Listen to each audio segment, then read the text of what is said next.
शास्त्री जी, दिवाली का जो 5वां और आखिरी दिन होता है वो भाई दूज का होता है। तो मैं चाहूँगी कि आप ये भी बता दीजिए भाई दूज क्यों मनाते हैं? और भाई दूज पर ऐसा क्या करना चाहिए कि बहन और भाई के बीच कभी भी कोई भी लड़ाई झगड़ा ना हो? देखिए, बहन भाइयों के बीच लड़ाई झगड़ा होता ही नहीं है। फिर भी यदि होता हो तो हमारे यहाँ शास्त्र में बड़ी सुंदर व्यवस्था है। भाई दूज शब्द का मूल संस्कृत नाम है भ्रातृद्वितीया। भ्रातृद्वितीया का वर्णन अनेक पुराणों में, कथाओं में है, जहां इसका नाम है यमद्वितीया। यमराज भगवान सूर्य के पुत्र हैं और यमुना मैया भगवान सूर्य की पुत्री है। इस दिन भगवान यम अपनी बहन माता यमुना से रक्षाबंधन करवाने के लिए, सूत्र बंधवाने के लिए एकमात्र ऐसा दिन है जिस दिन धरती पर उतरते हैं। अतः इसे यमद्वितीया कहा जाता है।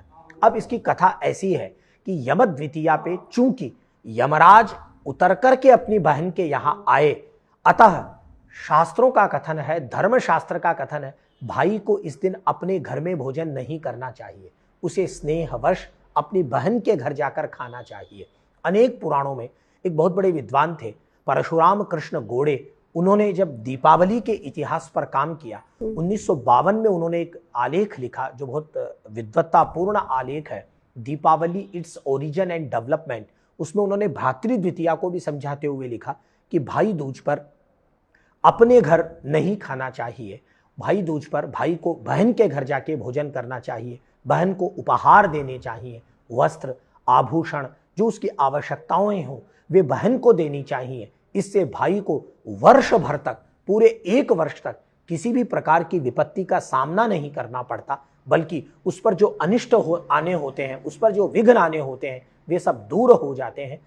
यमराज उस दिन देखते हैं कि कौन व्यक्ति अपने घर को छोड़कर बहन के घर खा रहा है, उसे यम नहीं सताते। इस प्रकार का कई पुराणों में वर्णन है।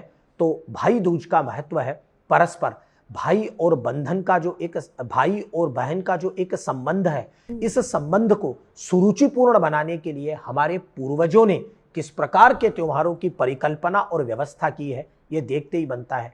हो सकता है बहन से मिले कई दिन हो गए हों, बहन अपने घर में कैसी है, भाई और बहन मिलते हैं जब एक दूसरे से, बचपन की यादें होती है, एक दूसरे के सुख दुख में वे भागी बनते हैं। अतः परस्पर प्रेम को बढ़ाने के लिए, भाई और बहन के प्रेम को उत्कर्ष प्रदान करने के लिए हमारे ऋषियों ने, हमारे शास्त्रों ने, हमारे पूर्वजों ने, हमारे बुजुर्गों ने जिस भाई दूज भ्रातृद्वितीया पर्व का निर्माण किया, उसको मनाते रहना चाहिए, क्योंकि समाज को, परिवार को जोड़े रखने के लिए ऐसे पर्व नितांत आवश्यक है।